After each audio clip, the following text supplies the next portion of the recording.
Welcome to episode 246 of Friars on the Farm. I'm Donovan, and with me is Roy. Oh man, Donovan, today we've got a debut and we've got an exit to talk about. Rough, dude. Oh Rough. man. So we're going to talk about that in our Major League Minute. And then we've got some minor league news. AJ Cassavell checked in on Dylan Lesko. The MadFriars had a great interview with Victor Lizaragga, somebody we've been following pretty closely. And then we got our affiliate rundown. What have you been up to lately, Donovan? I've been up to just stunned at the news of Tucupita Marcano, and how I kind of found out or was wind to this was I'd posted something something I wrote when the Padres picked him up. I put something about watch out for opposing, he is dangerous to opposing pitchers, and then it was like months ago, and someone like some Doyer fan account said, like, what are you, his bookie? And I'm like, what? I'm like head scratch. And then, a couple hours later, I'm like, I went back to Twitter. I'm like, okay, that makes sense. But it's like, dude, I wrote that like so long ago, and did he bookmark it? Come on. They must have been searching the name and looking for somebody to go seek out. Well, so we'll get right to that. So yeah, Tucupita Marcano has been banned for life from baseball for gambling on baseball. And Jay Groome, another Padres farmhand, was suspended for the year, also for gambling on baseball. But okay, so it's written in every clubhouse in the land. They have classes every spring. I've heard that they send like mafia guys in to talk to the teams and like, there's no gambling on baseball, absolutely, period, full stop. And there's no betting with and gambling with an unaffiliated. Like, it's okay for athletes to bet on basketball, football, the Oscars, whatever they want to. Absolutely not on baseball. And they tell that every year. You see it every time you walk into the clubhouse. But Tucupita Marcano, he allegedly placed 387 bets on baseball. 25 of them were on Pirates games while he was on their roster, a total of about $150,000. So he threw away his whole career for, $150,000 is a lot of money to me, but right. In the grand scheme of things, as a professional athlete, that's not a big chunk of money. Right. And just to throw your whole career away over that. Well, and so my question is, did he go through a bookie? Did he go through how did he bet? Did he have this is online betting. That's what they were able to find out. This is logs from an online, like a legit website. Like you're going on DraftKings or whatever and placing bets. That's what these guys, the 5 guys that were busted, that's what they were busted for. And then why did like Jay Groome, and I think there was another guy with the A's and the Diamondbacks that both got 1-year suspension? What part of what they did wasn't as bad as what Tucupita did, other than against his team? The distinction is that he was gambling on games that he may have had a potential impact on the outcome of the game. That's where that line is drawn. So the other guys, the amounts were far less, but they were all betting on baseball, just nothing that they had anything to do with. So Jay Groome was in high A. I bet $453 total dollars on baseball. So little nickel and dime bets, because the whole Shohei Ohtani, he was betting hundreds of thousands of dollars at a time. That's a whole other class. And there are people that live like that. I can't fathom that. I appreciate my money too much for that, but still. So yeah, Jay Groome, $450, and now he's out for the year. And who knows what's going to happen after that? Is he going to find another job? I don't know. That might be the end of his baseball career. But Tucupita Marcano, I was listening to Ben and Woods this morning, and Adam Jones was on there, and he made the point that so Jay Groome, if he's out of baseball, then so be it. He can still go find a career here in the States. He had a college education, all this stuff. Tucupita Marcano was signed as a 16-year-old international free agent out of Venezuela. All he knows is baseball, and he was not a major league player long enough to draw a pension, stockpile a lot of money, and now he can't he can't stay in the US. He was here on essentially a work visa. He has to go back down to Venezuela. He can't go be a motivational speaker, talk about this kind. No, he's got to go find a new line of work ASAP. Interesting. The one thing I thought of is like, is he going to be on a winter league team come the winter time, after the next end of the season? Somehow these guys seem to continue their baseball careers, but it's with the Venezuelan team, or it's with, it's in one of the international leagues where you can still make a living, albeit not as big as you can in America, but like, it's just, it smells to me something like Tucupita. I don't know if it's you're chasing that high, because I, as a recovering drug addict and alcoholic, always chasing that high, always chasing the next thing that's going to make me feel, get that adrenaline going. Is there an addiction aspect to this? Is there a boredom aspect to it? And if there is an addiction aspect to it, there needs to be a little bit of grace, at least given to them in retrospective. Like, once you're addicted to something, you cannot stop. And if ramping up or accelerating the addiction is betting on games that he played in, then that's what it is. But at the very least, did you not think you were going to get found out? I mean, come on, kid.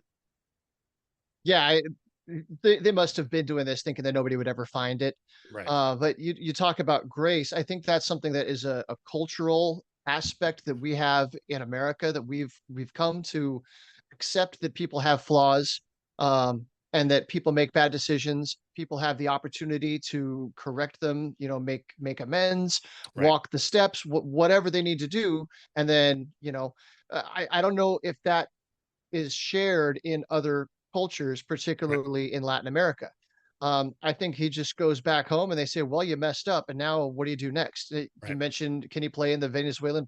Yeah, he can go play in the Venezuelan Pro League. I'm sure maybe he goes over to Korea or Japan and finds a job over there. Yeah. But anything in affiliated ball, and he is no longer welcome. Wow. Well, so big news. And that happened, that news broke on the same day that Ohtani was cleared of his interpreters fraud. And so it's funny how Major League Baseball can both look tough on crime and forgiving on a much larger issue. And the beat goes on, and right, and the timing is kind of curious too. Very curious. Yeah, it's like they had to make an example to remind everybody that, hey, this is a rule, you can't do this. But the golden poster boy that is drawing international attention, there's no way they can touch him. Yeah. So that statement that came out that said that MLB is confident that he had no involvement and this is a closed matter. Like I can't remember the exact wording, but something like that. Like, right, this is a closed topic. We're not going to talk about this anymore. Yeah. But then meanwhile, over here, oh, hey, this guy bet a couple $100 on baseball, so he's kicked out for a year. And that guy, bet a tiny fraction of what Ohtani's interpreter allegedly was gambling, and he's gone for life. Yeah. It's an interesting contrast. It makes me feel like there's a double standard in play, but we'll never know. Yeah, absolutely. And the powerful will stay powerful, and then the I don't want to say poor, but the easily throwawayable people, the disposable people, can be disposable and be made an example of. Right. Because this is one guy that was on an actual MLB roster, Yeah. but he was kind of a fringe Right. end of the roster kind of reliever. And then Marcano that's recovering, but I mean, if he was healthy, he's not an impact player. I was thinking the other day, if he was healthy, he would have Tyler Wade's job. He'd be the utility guy that sees the field once a week. Yeah. And then the other guys are all minor leaguers. So yeah, I mean, disposable is a rough word, but right, baseball's not going to miss any of them. Right. No one's gonna. Yeah. So that's the exit. Let's talk about our debut. Adam Mazur, welcome to the major leagues. Dude, I tried so hard in the offseason to get him to come on the pod. I tried so hard. I DM'd him twice. I DM'd him twice. I didn't go all creepy, but I'm like, do the big spiel in the first one. took some time. We did some other interviews, posted them on there. I don't know if he follows, but he must have seen it, must have heard something. Tried again. Never got back to me, and he slipped through our fingers. So, but we follow him here, and we are just, it's funny at work when and a bunch of Padre fans that come into my restaurant, and we're always talking baseball, and they're like, "Hey, so what's up with this kid?" I'm like, "Well, don't look at the PCL numbers because everyone stinks in the PCL. It's like hitting on the moon, strike thrower. He's gonna be good, And if he's not, it's his major league debut. If he's the nerves get to him and he gives up some runs and he doesn't do what we expect, throw that away. Like you have to give these guys time to get used to Major League Baseball. And I thought he did great. I was even going to poo-poo the couple of walks. I'm like, wow, he walked a couple of guys. The nerves must really be there. Right. The control wasn't quite what you've seen in the minors because his walk rate is minuscule.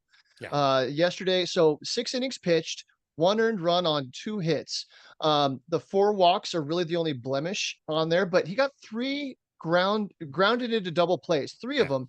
And at the end of the first inning, he started that double play. Ground ball back to him, and it wasn't an easy catch. It was one he had to kind of get in front of, threw a strike right down to second base. So that's got to calm your nerves right there. I mean, a little shot of adrenaline, but at the same time, kind of he looked calm and cool and collected the whole time. There was the one time where he walked somebody and then Manny came out and did the mound visit.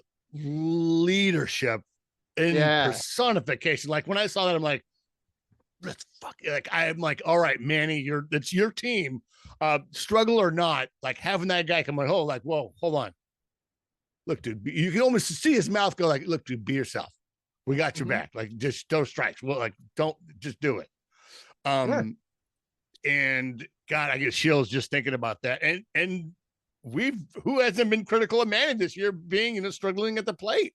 But that's leadership right there. And, it calms his nerves a little bit and, he can just go about his business. And I think what I saw from the start was like one of those guys that takes a good hack at one of your best fastballs.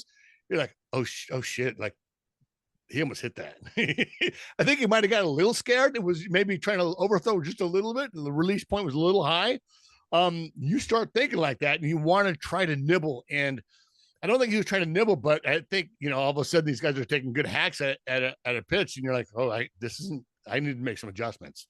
It didn't look like he did have his fastball. So he started throwing the breaking stuff for strikes. And then I thought he was, able to recover and, get those 3 double plays and just keep the team in contention for a win. Yeah. Well, starting pitching has been doing their job. Now we just, we need the bullpen to figure out how to close out the games. Well, even so, you can't win a game with 1 run. Right. Yeah, it's on the offense too.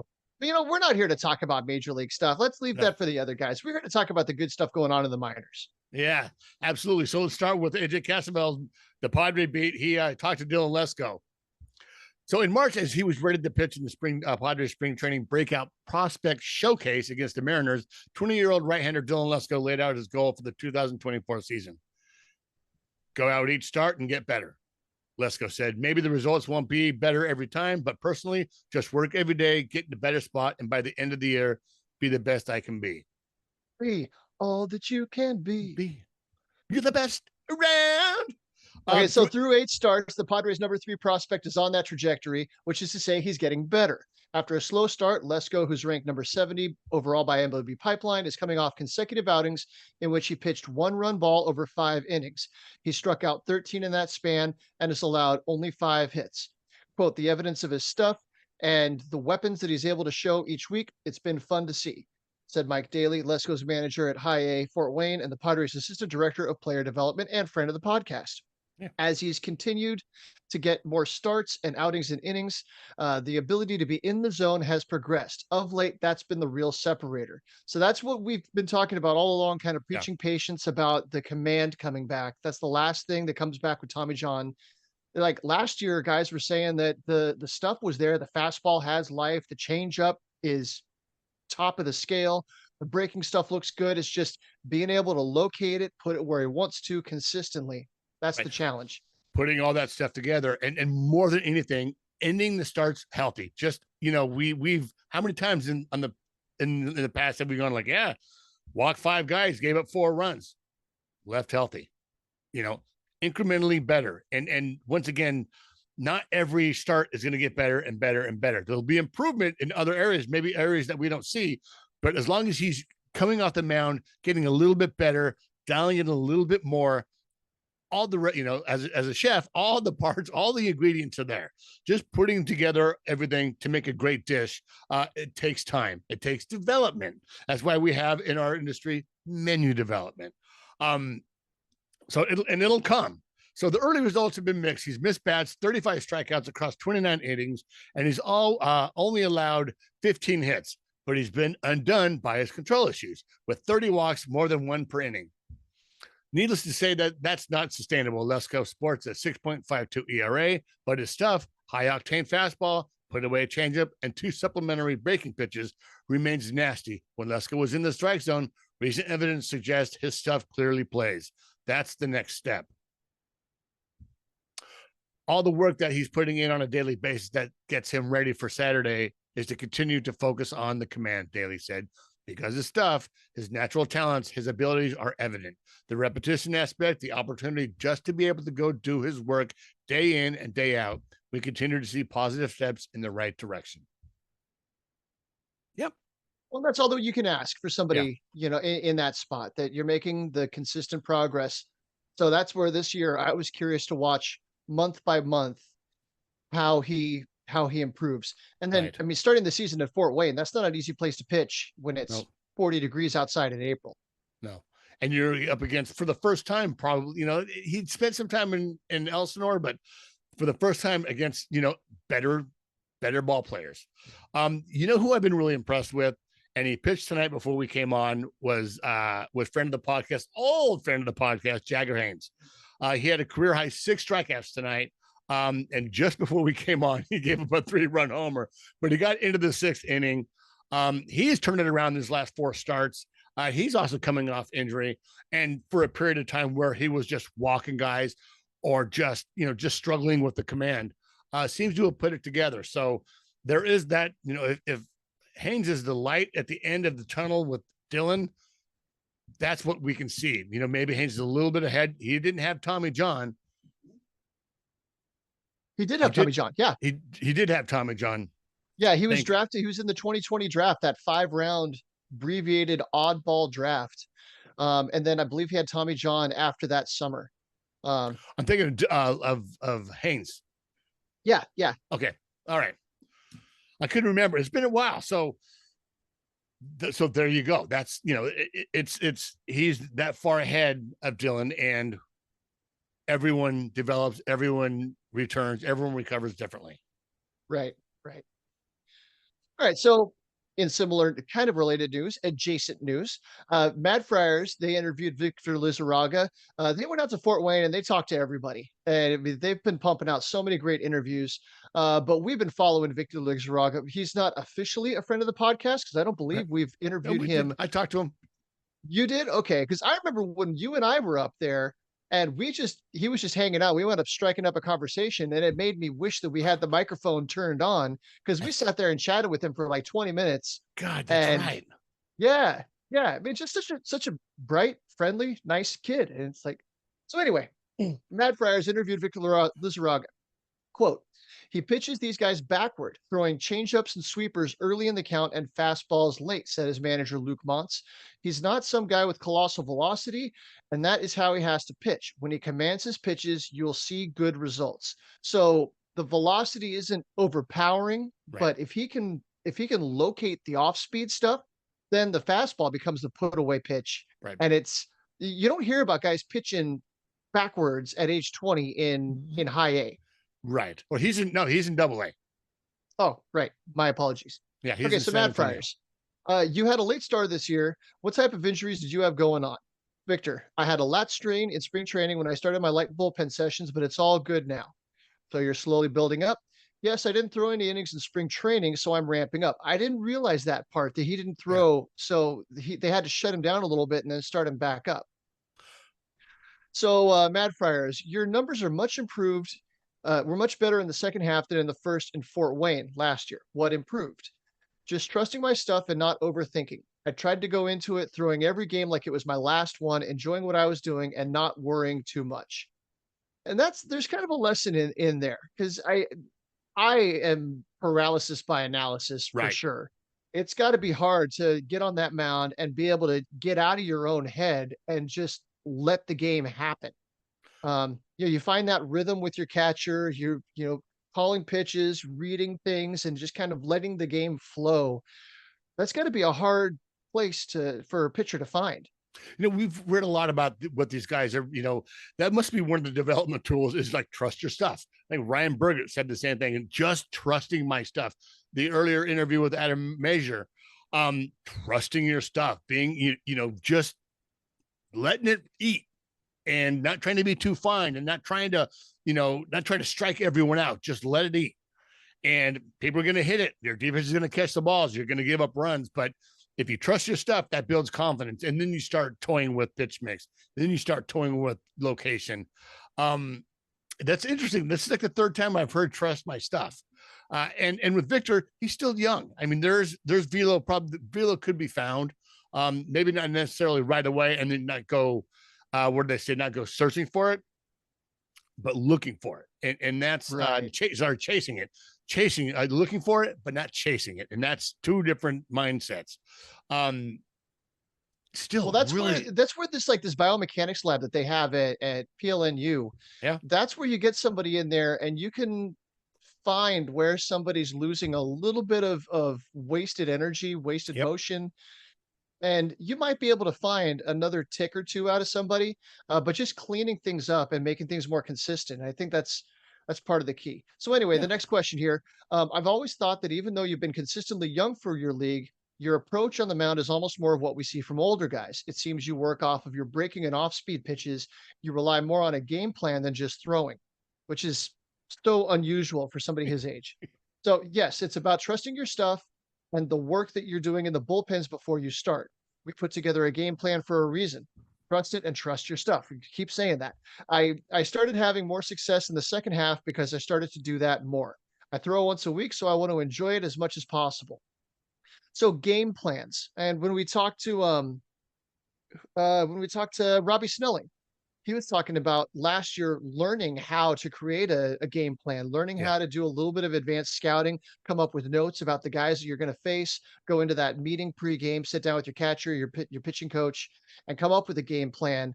That's something that these guys never had to do in high school. If they Right. played college ball, they just, they know that they've got electric stuff in their arm and they can go up there and blow it away. And in A ball, they can get away with that. But by the time they get to double A, they really do need to have a plan, because Yeah. you can have all the stuff in the world. If the batter has the right plan, they have the advantage. Absolutely. They're not going to chase the high fastball. They're not going to chase the off-speed stuff. They're just they got an approach. You got an approach, you're pitching to your strengths. Okay. So what breaking ball are you using more at this point? The curve or the slider sweeper? How do you think about working with the breaking ball, given that your changeup has been your go-to pitch since arriving in the Padres organization? Victor, I don't throw a gyro. It's more of a sweeper that goes more horizontal. It plays better with my pitches because it goes opposite my changeup. The way that I like to think of it as a diamond. To a right-handed hitter, my fastball is going up. The changeup is going down. I'm buying my curve, and the sweeper is going away. I'm burying my curve. Sorry, bury it goes deep. So And it's the like sweeper a is piece, going it's away. like a piece symbol. Yeah. You got the fastball up here, you got the change up down, or the change up that goes that way, you got the curveball down here, and you got the sweeper that goes over there. And nothing down the middle. Yeah. Yeah, I remember somebody talking about Roy Halladay, how he would look at pitching. He was always talking about drawing X's, Right. having a pitch that works this way, having a pitch that works that way. So then you get them looking inside, and you're going to throw something that's going to move against what they're looking for. Absolutely. So and he's been having a great season. He's been doing really well for someone so young, and he's often overshadowed by your Mazurs, by your Burgers, by Robbie Snelling. I love catching his starts. All right, so before we get to the affiliate rundown, I do have one little piece of transaction news I just happened to find on the ticker today. The Padres signed Luke Westphal to a minor league contract. They assigned him to the El Paso Chihuahuas. If that name sounds familiar, it could be for one of two reasons. He was in the Padres organization in 2021 and 2022. Since then, he pitched in indie ball last year. He went and played in Puerto Rico in the Winter League. This year, he's been pitching in Mexico. But the reason that name keeps sticking out to me is because of NBA Hall of Fame legend Paul Westphal. And I gotta find out one day if the two are related. He's got to be related. It is it's got to be Uncle Paul or something. Right. If it's not his son, it's got to be his nephew or something. That's so interesting. I'm like, yeah, Luke. Hey, wasn't he in our league? Wasn't he in our team? Wasn't he with the Chihuahuas a couple years back? Yeah, I thought it was just last year, but I was surprised to see that he had to go take the indie ball route. But good for him, finding his way back into affiliated ball after a year in Mexico. Yeah, and we keep moving guys up and moving them around. With Mazur going up, there was a bunch of movement with guys coming out, from Elsinore to Fort Wayne, from Fort Wayne up to AA. Like the train just keeps moving. Right. And so we're going to talk about the ACL in our affiliate rundown. We don't have any news out of the Dominican League, and we usually don't, but the Dominican Summer League just opened up yesterday.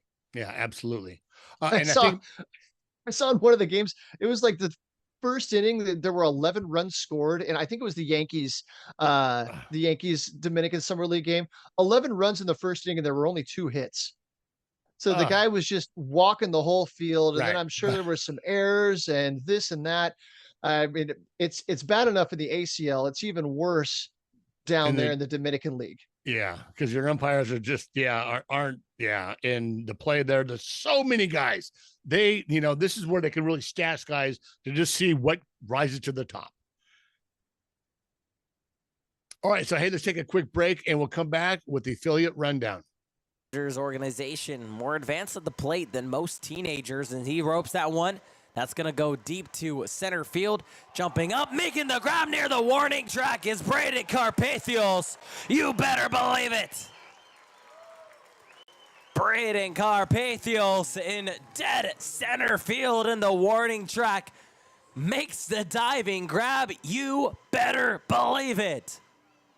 In the no-fly zone, Braden Carpathios with a snag in dead center field. All right, let's start in the ACL, painting the corners. Saturday, Abraham Parra had his longest and best outing of the season. The righty who signed last January and spent 2023 campaign in the DSL, we just talked about, worked 4 1/3 innings of 2 hit ball and struck out 5. He didn't walk a batter, but did hit 2. There's your ACL. Lefty Ruben Salinas followed Parra to the mound and struck out 3 while allowing harmless hit over 1 1/3 innings. The 21-year-old is 14 months post Tommy John. Yeah, the whole Tommy John thing, it's almost like a rite of passage these days. Yeah. It's so weird how things have become. You think back 15, 20 years and it was, that was potentially a career-ending kind of an injury procedure. The chances of coming back weren't all that great. Now it's like, if they didn't have it in high school, they're having it their first couple of years in pro ball, and it's like, whatever, he'll be back. It's like, man, it's weird. Yeah. All right, so batting around on Wednesday, Lamar King Jr. collected a pair of hits and scored a run. He's batting .296 with an .827 OPS in 27 at-bats in the desert this season. He's already been hit by 5 pitches in just 9 games to painfully boost his on-base percentage to .457. So Lamar King Jr., he's a catcher, but it sounds like he's like kind of a bat over glove kind of a guy. I keep waiting to hear more about him. I'm excited to see when he finally gets to leave the complex and go play, out of one of the affiliates. Yeah, they're really taking Saturday. They're really taking their time with him coming back from the knee injury. And I think he's actually been not maybe a setback, but he's also kind of had a little bit of injury in the ACL. You're right. I absolutely want to see this kid play. But right now we have JD Gonzalez in Elsinore, and he's been fun to watch as well. Yep.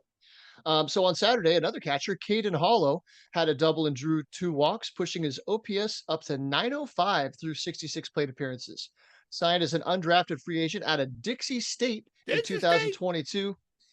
Yeah, the 23-year-old catcher has also appeared at first base and the outfield because of team needs this year. Total sidebar. The Clash song, Rock the Casbah, Yeah. that little electronic sound that you hear in there, it's from a toy watch that plays the Dixie. Yes. Yeah. Yeah. It's God, just I they were remember- goofing around in the studio and somebody said, I need to get this song into the mix. It doesn't even fit the rhythm or anything. No. But once I first heard it, now that's like the only thing I hear in that song. And I love it. Some people hate it. I love it. Oh, that's funny. It's God, I remember that brings me back to like I remember watches when you could do like you had a calculator in your watch and you had made that little you're like, Uh-huh. that's amazing. Now it's like people are buying shit with their watch, like checking the news. It's just Yeah, my wife was having a phone conversation Yeah. through her watch. I'm like, what are you, Dick Tracy? right. For all these out there very young, that's a very old reference lost on very young viewers and listeners. All right, well, take us to an amazing week in Lake Elsinore. An amazing week. So this week they played the Rancho Cucamonga Quakes. They started out the season. I had this down here in the batting around, but it was a battle all week, and it was Wait, just it's not just the Rancho Cucamonga Quakes. The It's Quakes- the Dodgers affiliate Rancho Yeah. Cucamonga Quakes. absolutely. So pain in the corners. Thursday, Sam Whiting struck out a career high 10 batters in 5 innings of work. He now has 24 strikeouts in 25 innings and sports a 3.24 ERA. And I apologize. I was supposed to go up there this week and talk to Sam. We were going to talk to Romeo. Work randomly had to do something. I had to spend all day at work standing around waiting for deliveries that never really, only 2 of them came. I left before the third one. It was a dark drop, but I couldn't get up there. I hope to get up there in the coming weeks and talk to Sam. This kid's electric. He's fun. He's undrafted free agent. So one of those draft and follow guys, but he has really turned heads this year in Lake E. Yeah, I don't know what it is about the undrafted free agents. It seems like they have just so much personality. I don't know why. It seems like they're always characters. So moving on, Isaiah Lowe turned it around in a big way from his worst outing last start to the 11th rounder allowed 1 hit and 6 1/3 innings while sitting down in season best 8 batters and only allowing 1 walk, which is huge for Isaiah. Working with a 3-pitch mix that includes a fastball that gets up to 97 and a very effective slider, he's held Cal League batters to a 202 batting average. He came in after Ian Cohen made his first appearance back since recovering from Tommy John surgery. So Ian Cohen had spent these last several weeks in the ACL. I never put it really too much in the rundown, but he's been coming back and he's rehabbing in Elsinore. Oh, well, happy to see Ian Koenig back on the mound. Yeah. So on the screws, Thursday, Leo DeVries went 1 for 2 with a double and a pair of walks while also scoring a run. Since returning from a shoulder injury that cost him 2 weeks earlier this month, the 17-year-old shortstop is batting .268 with a .723 OPS despite striking out in 36% of his plate appearances. So the young kid, the baby rattlesnake kind of stuff. He wants to swing at everything. He wants to knock everything out of the park.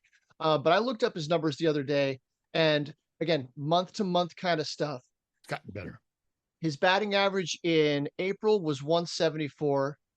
His batting average in May, 245. His on-base percentage in May, 309. His on-base percentage so far in June, 467. Right. So I'm sure he's just itching to get that first home run under his belt. Maybe there's I got to imagine that it's the trying too hard is part of it for a while, because Lord knows I'd be out there just swinging. I'd be trying to impress people every single time. It's got to be hard to acclimate to that, to the length of the season, and to just, go up there, do your thing, and don't try to do too much. It's got to be hard to get into a 17-year-old's head when you got all the talent in your body. Right, that baby, that El Mutante. And he started to hit more. Like earlier this week, he had a couple doubles in a game. So he's starting to hit. He's starting to get familiar, starting to kind of catch up with A-ball pitching. Like you said, the talent is there, but channeling that talent to a better approach to knowing when to attack the strike zone and when to stay off the off-speed stuff, the breaking stuff that, you can practice that all you want growing up and in the academies. But once you get into a ball, once you get to affiliate ball, those are real breaking balls. Those are real sliders. And you just can't, it takes a while for you to get used to them. But it seems like he's starting to hit a little bit better. He's starting to find his stride. For sure. All right, so Chase Valentine went 2 for 3 with a run scored and a run batted in. 22-year-old infielder had a huge series going 7 for 11 with a 1,000 slugging percentage. And then on Friday, Ryan Wilson connected with his first homer of the year. New friend of the podcast. Yep. His homer was just his 6th extra base hit of the season. Wilson is batting .210, .368, .273. But I swear, it seems like out of that .210 batting average, it's like every hit he's gotten has been a clutch hit that has driven somebody in or kept a run, a streak going. And then finally, absolutely. Romeo Sanabria reached base 3 times on Saturday. Now has a .435 on-base percentage that's good for 4th in the California League. He collected his league-leading 14th double of the season. Big slugger. Like to see the on-base percentage up there. Yeah, Doersching is gonna have to move off of first base and move up before Romeo gets up to Fort Wayne, because he is hitting. There's not much left to show. I'm sure there's boxes that we don't see he needs to check, but he is hitting plenty fine in A ball and playing some pretty decent first base as well. Well, we're going to talk about Griffin Doersching in a little bit here, but he seems to be getting hot all of a sudden. Yeah. I noticed he cut his hair. Have you noticed that? No.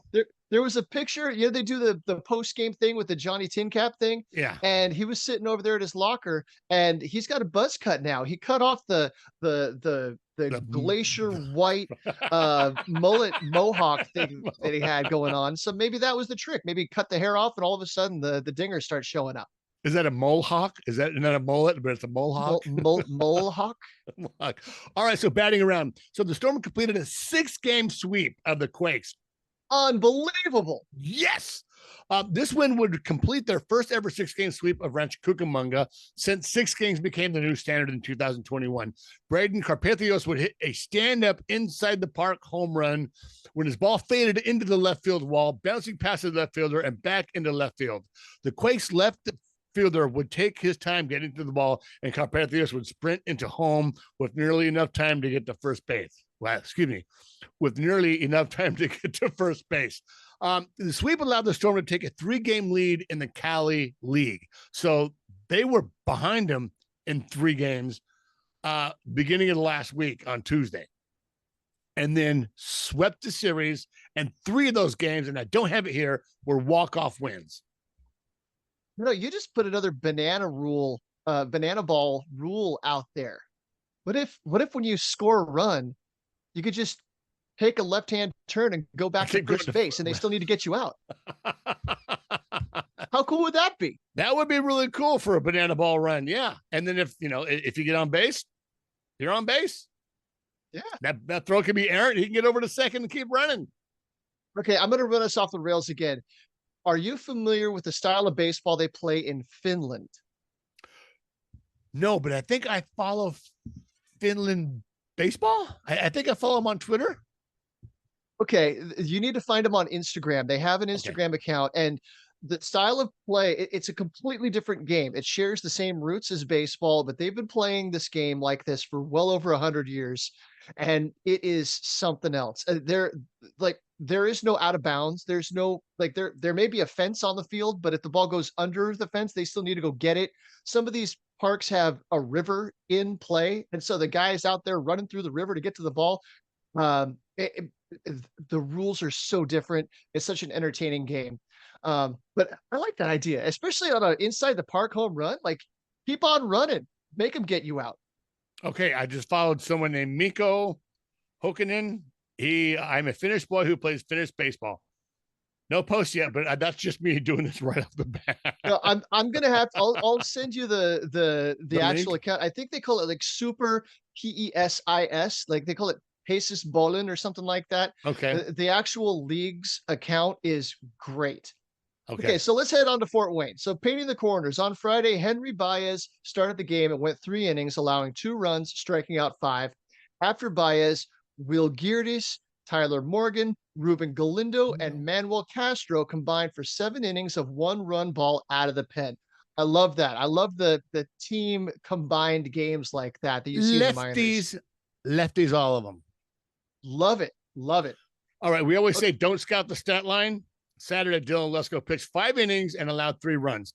It was his 3rd straight start where he had gone at least 5 innings as he continues to work on his control, particularly with his breaking ball. So he pitched much better, but just, he's still getting up the runs. I mean, that's fine. I don't mind the runs. And once again, that means he's throwing strikes. That means he's getting the ball over the plate. Everything else will come along. Right. All right, so moving on to On the Screws. On Friday, Jay Bashirs had a pair of hits, including a double in 14 games with the Tin Caps. He's already been up there for 2 weeks already. Yeah. Bashirs is hitting 300, 390, 420. In that game, the Tin Caps won it in extras. Kai Murphy began the 10th inning at second base. He was the Manfred man and moved over to third when designated hitter Ethan Salas grounded out. A Jay Bashirs sacrifice fly scored Murphy to make it a 4-3 lead.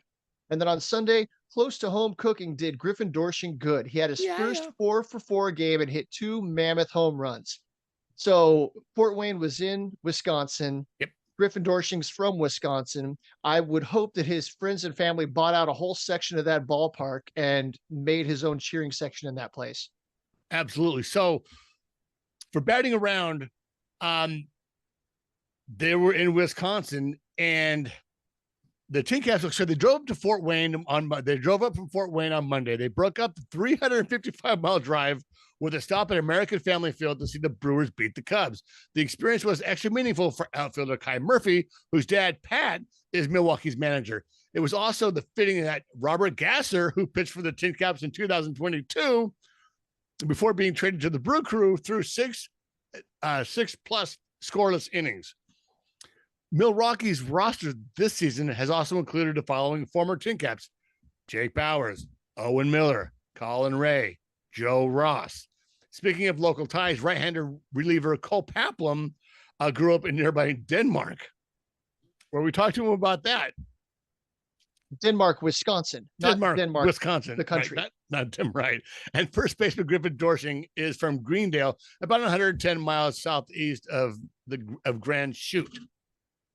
That's written like we were supposed to know that. Like, well, where Grand Chute is. Right. I'm assuming it's somewhere in Wisconsin. Yeah. So you mentioned Robert Gasser, former Padres farmhand. He was part of the Who did we trade? It was who came over from the Brewers? Oh my gosh, the closer, Josh Hader, part of the Josh Hader trade. And he was a throw-in infielder, right? No, starting pitcher. Robert Gasser. But wasn't he an infielder? Go ahead. I'm stepping on feet. So he got called up by Wisconsin this year. He got to make his major league debut. He made 5 starts, but last I heard, he hit the injured list with elbow inflammation. I don't know. There's got to be something about getting called up to the majors, pitching in front of the big crowd, the adrenaline that comes with it, and that added little 0.5% of stress. It seems like that happens fairly often. Somebody gets called up, they make a few appearances, like Alex Jacob happened last year. Right. Came up, made a couple of appearances with the Padres, then he got shut down. It seems like it happens every year. Guys get called up and then inflammation sets in. And I think that's a big part of what, we heard it with Victor Lizaragga, trusting your stuff. Like, don't, once you get to the major leagues, you feel you have to do even more. And that may be the case, but first you have to trust your stuff, see where it plays, and then make the adjustments. But, we want to throw a little bit harder. We're going to be a little bit out of whack with our mechanics, which is so important with pitching. And you're right. After a few starts, that extra amount of energy can, bring on Tommy John, can bring on injuries, can bring on shoulder injuries. I remember, it's funny how Tommy John and elbows seem to be the big issue these past, 15, 20 years. But remember about 20 years ago, it was always your rotator cuff. Everyone needed rotator cuff surgery. Now it's gone down to the elbow. So maybe the biomechanics of baseball has changed, where no longer are you getting a torn rotator cuff, but you're getting, your ULC in your elbow. tore. Next it'll be wrist injuries in 20 years from now. Right. Well, so I don't necessarily know that it's that they're trying to throw harder. Um, Right. you know, I'm a golfer. I like to watch that, and they talk about the last couple holes of a tournament when the guy's leading, and all of a sudden the ball seems to go a few yards farther, and so you'll see guys that'll airmail a green because whatever happens, that little adrenaline that happens, and there's a little extra power. And I would think that the same thing happens on a pitching mound. That again, you got 30,000 people screaming at you, and you're living your dream. That adrenaline gives you just a little bit more that you don't even feel it, but your elbow does. Yeah. And I also thought, wasn't Gasser, wasn't he an infielder converted to No. pitching? No, Holy no, he's a cow. pitcher all the way along. What was I thinking? You're thinking of somebody else. I am thinking of somebody else. All right, let's get on to San Antonio. So painting the corners. Wednesday, Francis Pena made his Double-A debut. The 23-year-old began the season with high A Fort Wayne and went 3-0 with a .86 ERA in 11 relief appearances. The right-hander tossed 2 scoreless innings while allowing a hit and walking in powder. He struck out 3 batters with his fastball reaching 98. Not on here, though, is his next time out, and he gave up some runs. He got hit around a little bit. So there's a good debut. There's a learning curve. Let's see what happens this week and see if he can turn it around. I wonder if you were thinking of River Ryan that wound up getting traded to the Dodgers for Matt Beatty, and then all of a sudden was showing up on guys' top 100 prospect lists. Okay, that might have been. I don't know why I was guessing. Why is that? Yeah, he was drafted as a shortstop. I don't even think he played at an affiliate for the Padres, and then they traded him, and then the Dodgers just flipped him into a pitcher. Right. And Which next thing you know, he's looking insane. All right, so Friday, the force was strong with Jared Kollar on Saturday night and Star Wars night for the Missions. Kollar struck out a career high 8 in 4 2/3 innings. He allowed 2 runs on 7 hits. The 25-year-old now has an ERA of 3.57 and a strikeout to walk ratio of 39-8 in 40 1/3 innings. Ooh. Another one of those guys that's kind of, is just overshadowed by Mazur, by Lizaragga, by Burgert. He's not as consistent as those guys. He has these great outings, and then he'll, kind of just there's some development that needs to happen there. But certainly a solid number 4, number 5 starter in the Missions rotation. Well, the rumors have been that the Padres and the White Sox have been talking. We know the Padres are looking for another pitcher, but in the meantime, with Darvish and Musgrove both on the shelf, there may be a need to look for somebody else to come up and make a spot start. Well, and let's talk about that for a second, because the way I see it, we don't need pitching as much as we may need pitching. We can maybe find some of that in-house, and some of it could be there in Double-A. I think we need to find a bat, or I think we need to find some kind of mojo to get the bats going. I think that's it. The talent is there. It's the mojo. You need Manny to get going. Tatis has shown some signs of life. I mean, if Tatis can get going, then the whole lineup takes off. And then Campusano, the first month of the season, we were talking him up, but boy, has he been struggling the last month and a half plus. So if he can finally, get out of this rut, that would help make the lineup a lot longer. I don't think they need to bring in a bat. Merrill has been struggling the last couple of weeks. I think the league made an adjustment to him, so it's time for him to make the adjustment back and start ripping line drives again. Yeah, I think the talent's there. It's just the bats need to wake up. You need to go. What do you need to do to wake up the bats? Get some hats for the bats. What do they do in Major League? Do they sacrifice a chicken, or maybe they sacrifice some chicken wings? Yeah, I don't know. Bring some rum for Joe Boo. Well, and I tell you, having Mazur coming up so kind of early, we were kind of thinking maybe he'd make a little bit later start. Which kind of goes to show, like, some of these guys could be ready, and they might be able to, like Ryan Burgert or a Kollar, might be able to just make a spot start and see where it ends. See where it goes. The last note we've got here for them is Sunday. Ryan Burgert had another quality start, 2 earned runs in 5 1/3 innings, 3 walks, 2 strikeouts. So I think the Padres kind of saw the tea leaves with Musgrove and Darvish, knowing that they were going to need breaks Right. maybe throughout the season. And so bringing Mazur up to AAA for a few starts, kind of he was cruising in San Antonio. Yeah. And that home run to fly ball ratio being minuscule, like, okay, let's put him somewhere where he's going to get knocked around a little bit, see how he responds. And he did get knocked around a little bit, but he was pitching what, 2 starts in Las Vegas, 1 start in El El Paso. Paso. So 3 of the most hitter friendly environments on the planet. And he still held his own. He did okay. So I think that gave them the confidence. Okay, yeah, we can bring him up. And I'm sure they were watching the off the field stuff too. You know, how does he Right. respond in between innings, in between starts? What's going on in his head? Do his eyes look like dinner plates when that stuff starts to happen? Or does he just, and yesterday, cool, calm, and collected. He was the same dude. But did you see where Mary Lou's was talking to his parents and his brothers up in the stands? Oh my God. I got choked up. I'm like, come on, man, pull it together. Like I was, I was starting to get choked up because it's so unexpected. You hear the stuff. Question. I think, I was just like, oh man, that's just that feeling is so, one of the things is like, you have to know, even Mazur, like, I think they asked him, like, you kind of paying attention, right? You kind of see the tea leaves, talk about the tea leaves, you see guys go down, and like, you are in your organization, you had kind of a feeling, didn't you?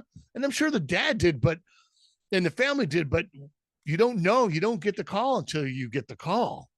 And then all those emotions come, and I got really choked up about it. Yeah, he tried to answer that first question and a frog jumped right in his throat. And I can only imagine you spend 20 years dreaming of this moment. And it sounds like his 2 older brothers were pretty good ball players too. And then to finally be able to be there and experience that's just a dream come true for the whole family. Yeah. All right, let's get it on. Okay, so on the screws, Marcos Castellan was one of the offensive highlights for the missions on Friday. Castellan went 2 for 5 while driving in 2 runs. He now has 12 runs driven in on the year. For Marcos, it was his 8th multi-hit game of the season. Time for Marcos to get hot. He started off to a cold start, so let's see if Marcos can go on a run. And then Clay Dungan entered Saturday with the club's longest active hitting streak. After going 1 for 4 on Friday, he extended his hit streak to 4 games. Dating back to May 23rd, he's hit safely in 7 of his last 9 games. Since joining the missions, he's reached base safely in 14 of the 17 games he's played in. Cole Cummings also had some success at the plate on Saturday. Cummings went 2 for 5 with 2 doubles, a run scored, and an RBI. The outfielder now has 14 doubles and 15 RBI on the year. For Cummings, it was his 11th multi-hit game of the season. Yeah, Cole is starting, if he can cut down those strikeouts, and I don't know where they are now, but he seems to be starting to pick up in Double-A, starting to hit with a little more consistency. I would think if he does cut down those strikeouts, that there's something there, definitely something there that can at least make it up to Triple-A. It's got to be weird going from Parkview Field, which kind of plays like a little bit of a pitcher's park, to Fort Wayne, or not Fort Wayne, to San Antonio, which is an absolute pitcher's park. Yeah. And then you make that next step up to AAA and you're playing on the moon. It's just such a complete change. And Clay Dungan, he came down from AAA, right? Am I thinking right? Yeah, absolutely. Oh, and I saw you tweeted earlier the article that talked about the effects of minor league ballparks on minor league stats and how often Matt Eddy of Baseball America, he does a really good job of tracking that data from year to year. And now he's looking at weighted on base average. That's how they're looking at park factor now. That's how StatCast does their park factor. So you're not just looking at which parks are the most home run friendly parks, but it's which parks are the most conducive to run generation. Yeah. I was surprised out of all of that. So obviously El Paso, you're hitting on the moon, and most of the PCL parks are like that. And then the Wolf suppresses hitting. Parkview Field is slightly pitcher friendly, but pretty neutral. I was surprised to see that the Diamond at Lake Elsinore was like middle of the road 100 park factor. I've always thought of it as a pitcher's park. Yeah. That's a big outfield and center field in the gaps there too. And with the ad monster and right. Yeah, But very the interesting. numbers say that it's a neutral park. It's neutral for scoring, and it's both righties and lefties. Like some places, like at the Wolf, you've got the wind, the predominant wind that blows in from right field, and so for lefties, they have a hard time hitting there. Yeah. But I you think that okay, short wall in right field, but it's got the tall wall, so you got to have somebody with power that can get it out. But didn't really play. It doesn't play like that. It's interesting.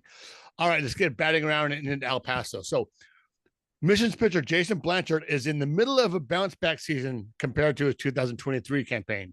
In 29 outings last year, he went 1-0 with a 7.36 ERA. So far this season, he is 0-1 with a 1.48 ERA in 15 outings. Through 24 and a third innings, he has struck out 27 batters and allowed just 4 earned runs. Talk about now that's somebody. Yeah. You see those kinds of numbers. That's somebody that I kind of want to see him get the bump up to El Paso and see what happens against even more advanced hitting, but in an environment that's not as pitcher friendly, and see if he still holds up. And then you might see him, make his goodness knows the Padres need some help in the relief department right now. My gosh. Yeah, and there are, we have Sandridge, and they're in San Antonio. But it will be nice to see kind of challenge some of these guys and get them up to AAA and see where it goes. We need to see what some of these guys can do, and you can't do it in a pitcher's ballpark. You got to see what they're doing on the moon. Right. So let's go to the moon. Okay, right. So painting the corners on Friday, Daniel Camarena. By the way, last week we as Padres we observed the anniversary of the Slam Arena game. He allowed only 1 run in 5 innings, earning his first win of the year. The PCL is not kind to Slam Arena. He's allowed 64 base runners in 32 innings while posting an 8.72 ERA. He is not a strikeout pitcher. He is a pitch to contact kind of a guy, and he's a kind of a fly ball pitcher. So yeah, the PCL is not a friendly place for him. No. So Sunday, 3 left-handed pitchers combined for a shutout. 2 friends of the podcast. Jackson Wolf pitched 6 shutout innings, matching his longest start of the season. In his previous 3 starts, he'd given up 14 earned runs over just 8 2/3 innings. So good to see him have the bounce back game. Relievers Paul Fry and Tom Cosgrove combined for 3 shutout innings to close the game. So Tom, he got optioned down. He's been struggling since he went down. I want to see him get right and get back up, because the lefties that are out in the bullpen aren't really getting it done right now. And so I'm wondering if it was something about sequencing, if it was something about his mechanics, where he was just, because it seemed like when he was missing right over the heart of the plate. Right. And that has a lot to do with the mechanics of just, if that sweeper is not sweeping, it's right in the zone, right in the hitting zone, and people are taking advantage of that because it doesn't throw that hard. But let's move on to on the screws. Friday, the Chihuahuas hit 4 triples to set a new season high. Nate Mondu, center fielder, Bryce Johnson, Brett Sullivan, I think he's got like 2 or 3 triples this year. And Eggy Rosario accounted for the 3 baggers. Sunday, Eggy Rosario went 2 for 4 with a 2-run home run in the first inning and a double in the third. In 21 games, Rosario, 24, raised his line against right-handers in AAA to 288, 488, 596. Since his demotion, 15 of his 23 hits have gone for extra bases. Tirso Ornelas collected 3 hits, including a pair of doubles. The left-handed batter now sports a 297, 375, 484 with a career best 16% strikeout rate. After starting the year putting up almost 60% of his balls in play on the ground, Ornelas has now cut that to 48. So earlier this week, I posted a couple of videos. One was the opposite field double off the wall, just almost off the wall, and then he hit another double in the right field gap. So he was using both sides of the plate, both sides of the field, and both those balls were hit in the air. So he's starting to find a little bit of the fly ball. So 3 of those guys that you just mentioned. So Brett Sullivan and Tirso Ornelas are both lefty hitters. Bryce Johnson is a switch hitter who has hit righties well throughout his minor league campaign. Right now, the Padres have David Peralta on the roster. They signed him to a minor league deal. They gave him the big league job. He's 3 for 17, has yet to get an extra base hit, and he's not getting the sacrifice flies. He's not. Right. I wonder how long the David Peralta experiment is going to last. And those 3 guys, if they're looking for a left-handed bat that they can put on the bench, maybe play a little bit of outfield, play a little bit, on the grass. All 3 of those guys might be candidates for that kind of a role if they keep this up. Yeah, and Kyle Higiyosha, as much as we love that kid, it's tough to see him at bat. I know he hit a home run this past a couple days ago, but it's starting to smell a little bit of Austin Hedges, and much glove first guys behind the plate are glove first guys behind the plate, and when a team struggles like the Padres have, it really sticks out, and it really, hence we're talking about Campusano struggling, and Sully plays a pretty decent, he's a pretty solid hitter, and coming from the left side there, that could be valuable. I don't think it happens. I don't think that Higiyosha goes away. I think they keep him for a while. But it would, Predators going to have to start doing something. Oh yeah, something's got to give. Yeah. All right, so let's take it home. All right, batting around. Sunday's win gave the Chihuahuas a season-high 3 consecutive victories. It also sealed their second series win of the season. That's a lot of S's right there. Yeah. It sealed their second series win of the season and their first in a 6-game series. Somebody who's a fan of alliteration wrote that line. The El Paso Chihuahuas played their first extra inning game of the season Saturday night. Yeah. I saw John Nolan just tweeted out that Fort Wayne has played 11 extra inning games already. Them and the Phillies have played the most extra inning games in all of pro ball. A pro ball.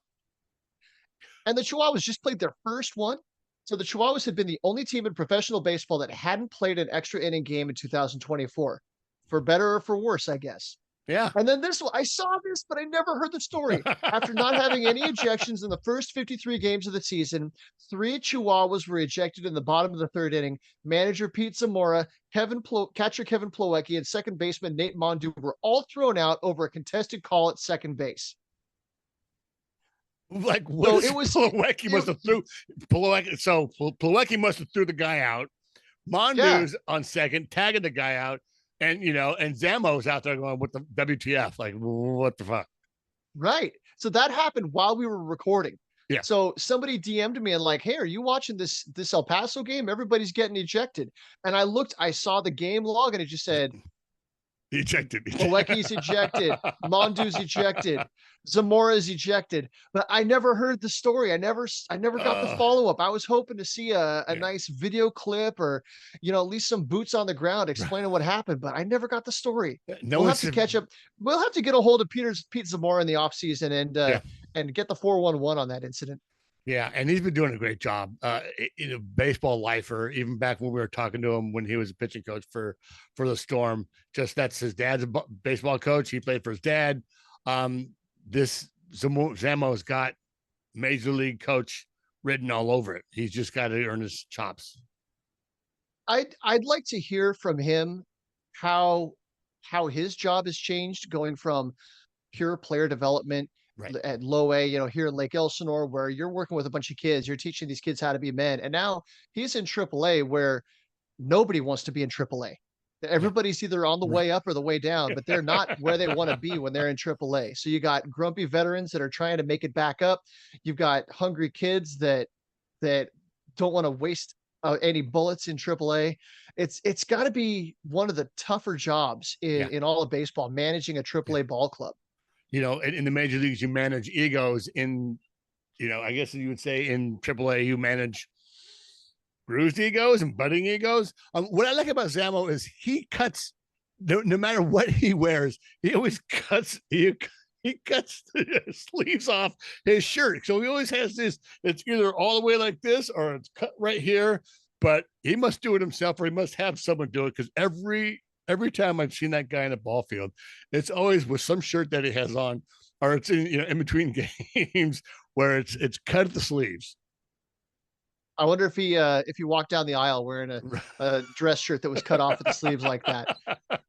All right, well, let's get going. It's dinner time in the Thomason household. Thanks for sticking around with us, everybody. If you Yep. like what you hear, give us a review, hit like, hit subscribe, tell your friends, tell your kids. But until next week, you can catch me on Twitter at zippy_TMS. And you can catch me on Twitter at SD Donovan. Let's go Padres, I player, guess. Yes, right. Player development. Let's go something. Go Juju. Go Team 500.